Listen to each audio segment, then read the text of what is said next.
क्या हाल है दोस्तों।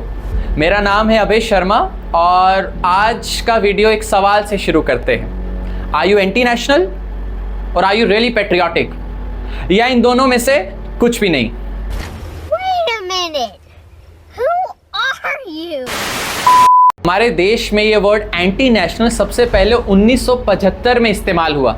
1975 में जब इमरजेंसी लागू हुई तब आडवाणी जी, वाजपेयी जी, अरुण जेटली, मोरारजी देसाई जैसे लोगों को जेल भेज दिया गया एंटी नेशनल बोल के। But now we consider them as the leaders of this country. Britishers ने भगत सिंह जी को टेररिस्ट बोल के जेल में डाल दिया, but we know that he was the freedom fighter and the national hero. हमारे कितने ही फ्रीडम फाइटर्स को टेररिस्ट बोल के जेल में डाल दिया गया था ब्रिटिशर्स द्वारा, बट हम जानते हैं that they were the freedom fighters and the real fortune of our country. तो कौन पेट्रियाटिक है और कौन एंटी नेशनल, ये तो समय के साथ बदल रहा है। क्योंकि हो सकता है कि आज जिसे हम पेट्रियाटिक समझ रहे हो उसको कल हम एंटी नेशनल बोले, और ये भी हो सकता है कि जिसे हम आज एंटी नेशनल समझ रहे हैं कल हम उसे पेट्रियाटिक बोले। तो असल में है कौन एंटी नेशनल? आप, मैं या कोई भी नहीं।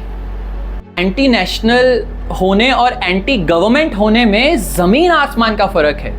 अगर आज मुझे कोई गवर्नमेंट का पॉलिसी अच्छा नहीं लगता है, दैट डजंट मीन ना कि मैं एंटी नेशनल हो गया।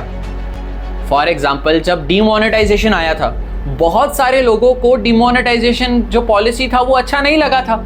अब इसका मतलब ये थोड़ा ही है कि उन सभी लोगों को एंटी नेशनल मान ले। और वैसे भी sometimes opposing the government can also leads to the positive changes also. For example, अभी हमारा देश वर्ल्ड कप जीता। Every team was tough to beat.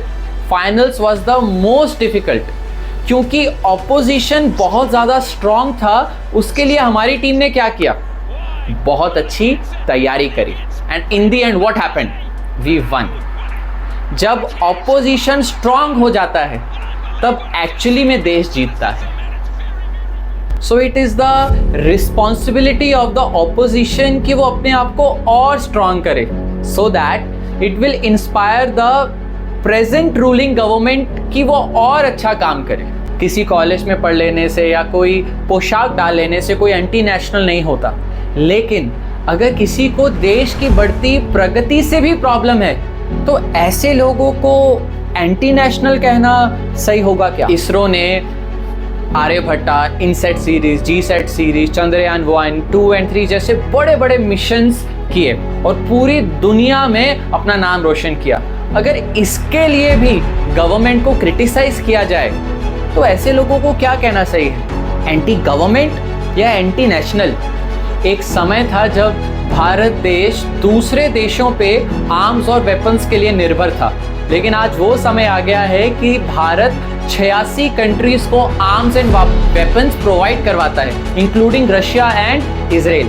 केवल 2022-23 फाइनेंशियल ईयर में भारत ने आर्म्स एंड वेपन्स के जरिए 21,083 करोड़ का बिजनेस किया and it was record breaking. IT sector में, फार्मास्यूटिकल सेक्टर में India is doing really well and it is the win of the nation, not the government. तो दोस्तों, आपसे वही सवाल मैं दोबारा पूछता हूँ, आर यू एंटी नेशनल और आर यू रियली पेट्रियाटिक?